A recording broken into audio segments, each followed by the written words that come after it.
Meus amigos, no afã de derrubar o presidente Bolsonaro e todos da sua família, o picareta Rodrigo Maia tentou polemizar sobre a questão do vírus chinês, querendo passar a imagem de que Eduardo Bolsonaro, ao chamar o vírus, o coronavírus, de vírus chinês, estaria desrespeitando o grande país asiático, fazendo uma acusação racista. Pois bem, alguém muito, mas infinitamente maior que o picareta Rodrigo Maia diz exatamente isso. Estou falando desse senhor que vocês estão vendo, Guy Sorman. Uma rápida biografia. Quem é Guy Sorman? É um editor e colaborador do City Journal e CEO da France America, uma revista bilíngue fundada em Nova York em 1943, colunista do site Cap 10, com sede em Londres, e colaborador de opinião do Wall Street Journal. Sorman escreve em defesa dos mercados livres e da sociedade livre na Europa. Ele é um dos principais intelectuais públicos da França e seu trabalho foi publicado em mais de 100 jornais e revistas em todo o mundo. É autor de mais de 20 livros, vários dos quais foram traduzidos para o inglês, incluindo The New Health of Nation, The Genius of India, The Children of Rifa, In Search of a Moderate Islam, A Economia Não Mente, Uma Defesa do Mercado Livre em Tempos de Crise, esse é de 2009, e O Império das Mentiras, A Verdade sobre a China no século XXI.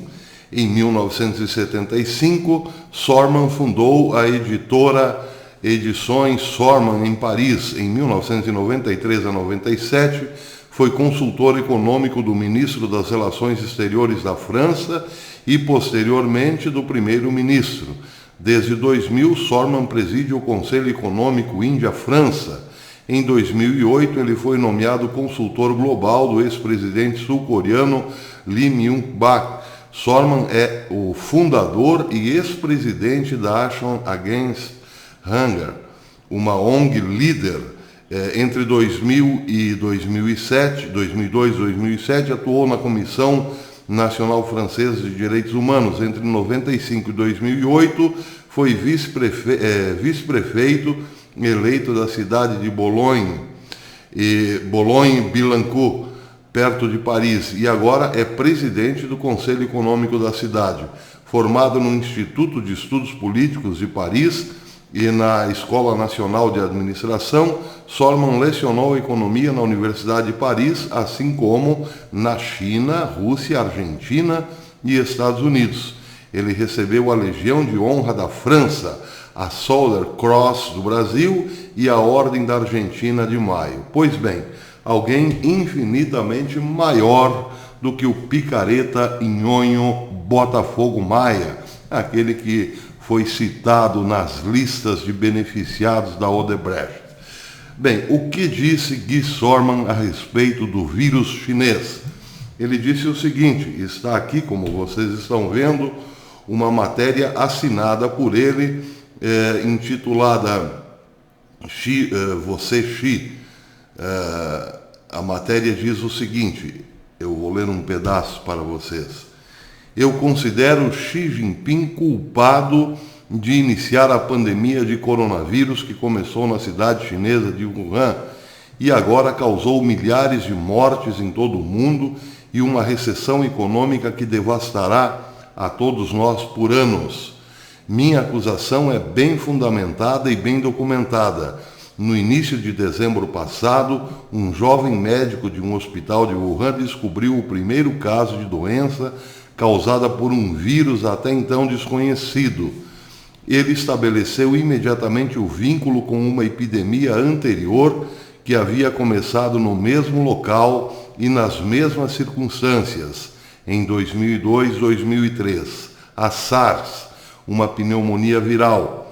O médico Li Wenliang, de 37 anos, que morreu em fevereiro por exposição aos pacientes com dos quais cuidava, postou imediatamente seu diagnóstico no site interno do hospital a fim de informar os seus colegas.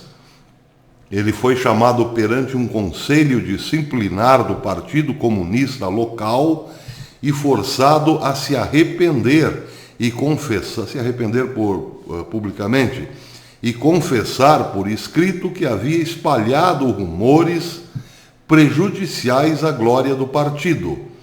Um mês mais tarde, depois de mais de evidências suprimidas de bravos profissionais médicos, o partido reconheceu a natureza explosiva da epidemia que poderia ter sido confinada a Wuhan, mas agora estava se espalhando por toda a China e depois pelo mundo. De que Xi Jinping é culpado? Embora ele não tenha inventado a ideologia da mentira, que é a verdadeira constituição do Partido Comunista da China, ele a reforçou consideravelmente desde que assumiu o poder. Portanto, devemos considerar que os burocratas do Partido Comunista Chinês, movidos pelo medo e pela ambição, são principalmente agentes servis. Em um regime tão centralizado quanto o da China, há apenas um partido inegavelmente culpado. Há apenas um partido e um líder inegavelmente culpado, o Partido Comunista e o líder Xi Jinping. Podemos ter certeza de que Xi está ciente de sua responsabilidade desde que lançou uma ofensiva de propaganda dupla destinada ao povo chinês e à comunidade internacional. A questão, primeiro, era convencer o povo chinês de que eles, liderados pelo partido, estavam prestes a obter uma grande vitória contra a epidemia e que essa luta vitoriosa era um modelo para o resto do mundo. Transformar derrotas em vitórias é característico dos regimes totalitários, isso na propaganda. A ofensiva diplomática é ainda mais ousada. Os forasteiros do partido ameaçaram impedir o acesso dos Estados Unidos aos produtos farmacêuticos. Eles teriam o mundo acreditando que o vírus não é de origem chinesa, mas foi plantado em Wuhan pelos militares dos Estados Unidos. Aqui novamente reconhecemos um método familiar de regimes totalitários. Uma grande mentira deixa menos vestígios do que uma pequena testemunha falsa. Tendo a opinião chinesa sido abafada, é difícil saber o que as pessoas pensam, mas as redes sociais fornecem pistas. Desprezo, ódio e desânimo diante da ditadura de Xi Jinping. Deveríamos, no Ocidente, permanecer espectadores da tragédia.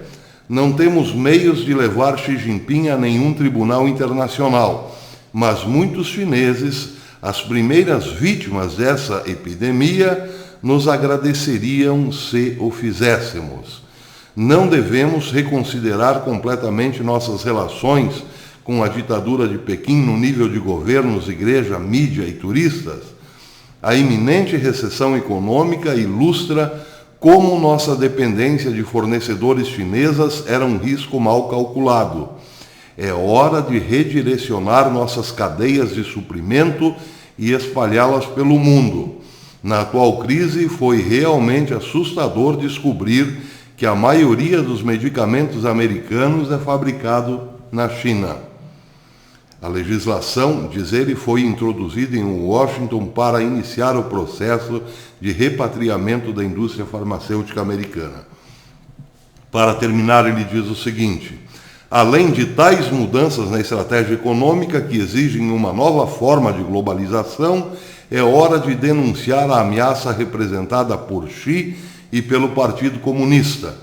Como idiotas úteis, não apenas ajudamos o partido a prosperar, mas pior ainda, desistimos de nossos valores humanitários, democráticos e espirituais ao fazê-lo. Alguns consideram essa renúncia uma forma de respeito pela civilização chinesa, mas estão errados. Volto a repetir, essa aqui cabe muito bem aos ouvidos do picareta Nhonho Maia. Alguns consideram essa renúncia uma forma de respeito pela civilização chinesa, mas estão errados. Os chineses sabem bem o que é democracia. Liu Xiaobo, vencedor do Prêmio Nobel da Paz, morreu defendendo-a.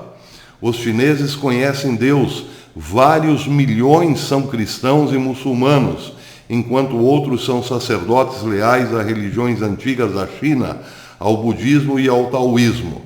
Trememos com a perspectiva de reconhecimento do regime chinês pelo Vaticano. Isso seria um pacto com o diabo.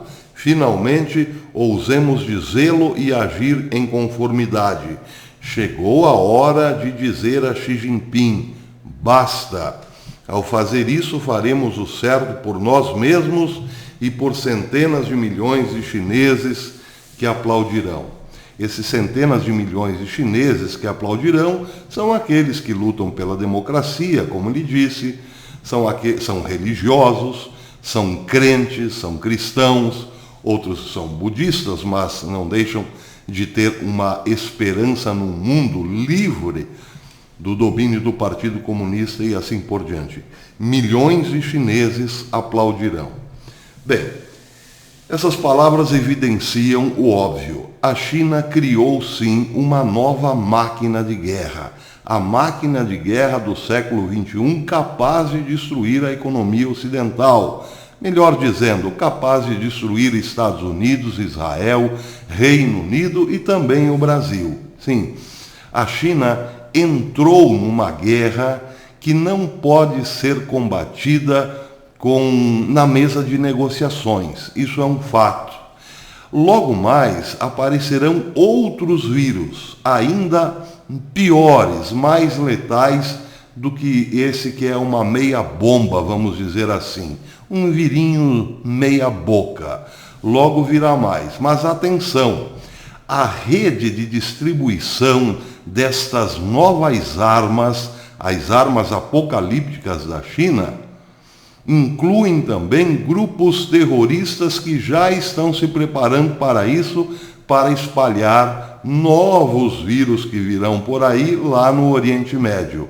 Não foi por outro motivo que a autoridade máxima religiosa do Irã, o Ayatollah Ali Khamenei, disse há poucos dias atrás que o coronavírus era uma bênção. Uma frase misteriosa. Ele está dizendo o seguinte: a China inventou ou descobriu um meio realmente eficaz de pôr o Ocidente abaixo.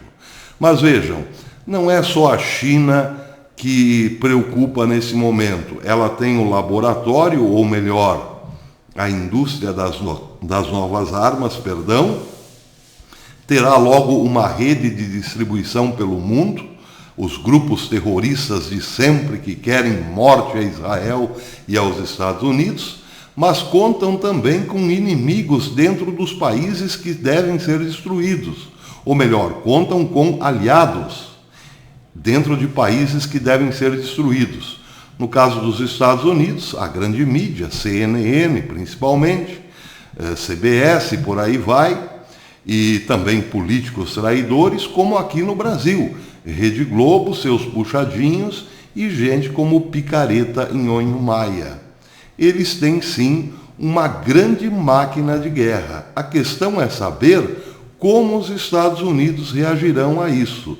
Não pode ser na mesa de negociações, repito. Nós finalmente, meus amigos, entramos mesmo no Apocalipse. É bom que tiremos o véu o quanto antes para enxergar esta nova realidade que entramos em 2020. Louvado seja nosso Senhor Jesus Cristo, que o Senhor tenha piedade de nós. Até depois.